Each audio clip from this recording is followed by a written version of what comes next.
Hello mga kalingap, kamusta tayong lahat? Musang bansa man tayo naroroon ngayon, kamusta tayo mga kalingap? Ngayon mga araw na ito mga kalingap, reaction tayo sa video ng EDC84, part 84. Ito yung in-interview ni Coach Roy at saka ni Coach Romeo si Nanay Bensi, nagsalita na tungkol sa mga issue. Pinapatunayan niya talaga na wala talagang ginagawang masama ang kalingap. Totoo naman talaga walang masamang ginagawa ang kalingap. At ang mga nagsalita ng mga bad kay Kuya Bal at kay Kalingap Rab, tingnan nyo muna ang mga ginagawa nila. Tingnan nyo ang mga pabahay. Sobrang ganda. Ngayon yung pabahay nilang bago, yung sa bahay ni Ingkit, napakaganda, grabe. Sa kulay pa lang, wala ka na talaga. At sa mga materials na ginamit nila Kalingap Rab, napaka maganda talaga at saka matibay ang bahay.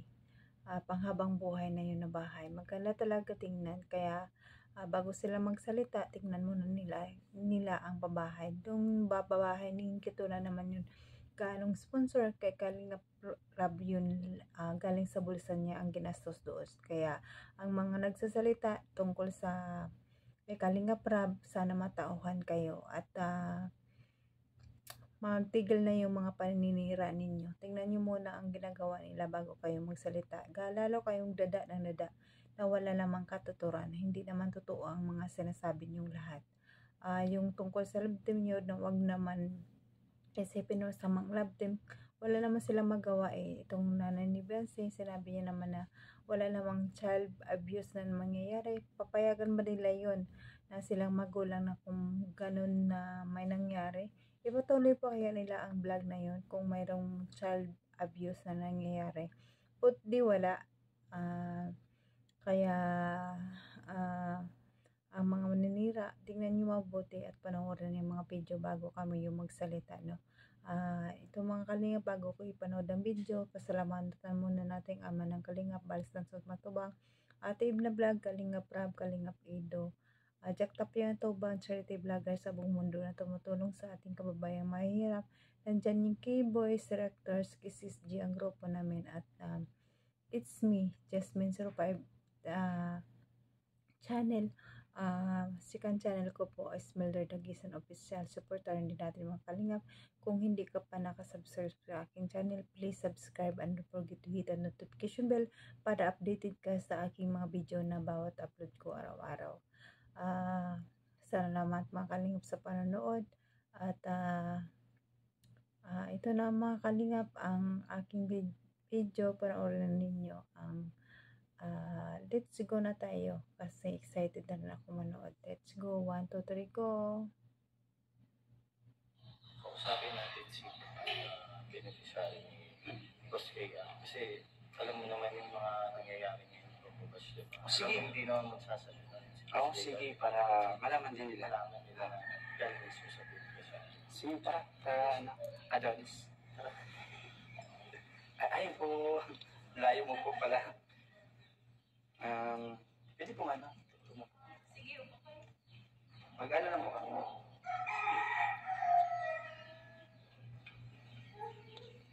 Ay, mabeshi. Ay, sweet mo naman. Ano po? Kasi syempre, sabi ko yung mga lumalabas na rumor, mga ano, about po kayo mas kasi narinig po kasi namin. Totoo po bang ano? Na-abuse po kayo ng kanina? Hindi naman. Wala Ganda naman yung tanong Dahil ginagawa yung kalingap naman, diba? Wala naman talagang gano'n. Ang dami po kasing ano, naglalabas na yung na-abuse daw po kayo. Ano po yung Kasi ang alam ko pag-abuse, yung talagang masasama na yung gawa. Baga yung parang sinasaktan yung bata, parang pinipilit yung bata na gawin na ano, tapos yung parang hindi na maganda yung ginagawa na tulad baga sa mga palabas talagang abuse kasi yung iba. Iba tama yung sinabi ng nanay na hindi naman pinipilit at hindi naman na wala namang ginagawang masama, wala namang child abuse na sila ng magulang nagsasabi na kung mayroon, di tigil na. Bakit patuloy pa kung mayroon masamang ginagawa, di ba? dapat ito mga naninira at Kalinga Prab, panoorin nyo ito kasi beneficiary ito ng Kalinga Prab, panoorin nyo kung anong sinasabi Kasi talaga. namin na sa iyo mismo manggaling kasi si Boss KR kasi Talaga nagsasalita sa amin. oh, tahimik Gusto namin. Tahimik lang si Kalinga Prab eh. Yun nga na naririnig ko nga Hindi. yung balitan na. Kahit tahimik si Kalinga Prab, pero nasasaktan din yan. Sa totoo lang, nasasaktan din yan si Kalinga Prab, pero hindi niya lang pinapakita sa mga kasamahan. Pero deep inside, nasasaktan yan. Kaya ang mga ninira, tigil na. Parang masakit naman sa loob na gano'n, syempre natulungan kami, tapos magiging masama si Rob, kaya yun nga, parang hindi na lang namin pinapansin yung mga gano'n issue. Tama, huwag na lang pansinin. Yun sa mga nagbabash po. Kasi Oo nga, yung experience na. Oo, sa mga yun nga, sa mga nangbabash, lalo na kay Kalinga Prab, yun nga, nakakatulong naman si Rob sa mga tao, lalo na sa amin, sobrang laki ng pinagbago namin sa buhay. Yung na nakapag-aaral yung mga maraming bata. Kita naman ang ebidensya kung ano ang pinagbago kaysa dati. Diba, tingnan nila yung nakaraan ni Bensi at saka ngayon dapat. Yun dapat ang tingnan ng mga naninira. Scholar, yung daming napagawa ng bahay na sobrang hirap talaga nung gaya namin. Laking tulong si Kalinga Prab sa mga nanghihirap at saka si Kuya Bal. so ano po talagang wala naman abuse na nangyayari. Ano Wala po? naman gano'n. Kasi kung may abuse na nangyayari, kahit kami mga magulang, syempre, hindi kami papayag na ma-abuse yung anak namin. Yung totoo yun. Kahit kami, kumbaga, hindi namin kukonsintihin kung may abuse na nangyayari. Wala naman. Wala naman kami nakikitang gano'n na Kaya yung mga nagsasabi ng gano'n, hindi nila alam yung mga sinasalita nila na nakakasakit sila ng damdamin. Tama. Ang mga nagsasalita yun, hindi nila nakikita kung ano ang tamang ginagawa. Ang nakikita nila ang mali. Pero sa akin, na solid supporters ni Kalinga Prab, wala talaga silang mali na ginagawa. Walang child abuse na nangyayari. Kasi kung mayroon yan, ayun na mismo, magulang na mismo ang aayaw, di ba? Yun nga, hindi nila alam na nakakatulong yung tao sa mga mahihirap na sinisira nila. Yun na po ang gusto namin malaman na mula galing sa inyo. Yun po. Kasi wala talaga din magtatanggol kundi Kakaawa nga naman yung mga mga ganun na basher. kasi kayo din po di ba na-apektuhan din po kayo kasi Tsaka may basher din na hindi gaano maano na magsalita. No, Parang below the belt. Below the belt na. Tsaka ano po, para sa akin lang, kayo po yung mas nakakaalam sa sarili nyo and yung sa ginagawa po ni Kalinga. Di ba po? Kaya yun, mas maganda talagang Wala ganito naman po. talagang mali sa ginagawa nila kay Kalinga Prab Matagal ko na po talaga itong gusto gawin. Itong pagkakataon ito. Gusto namin itanong sa ni Adonis. Kasi wala naman po iba talagang magtatanggol kay Boss KR. Kundi kayo lang. Ayun po. Yun, may masasabihin ko. Maraming salamat po sa inyo. Ano po?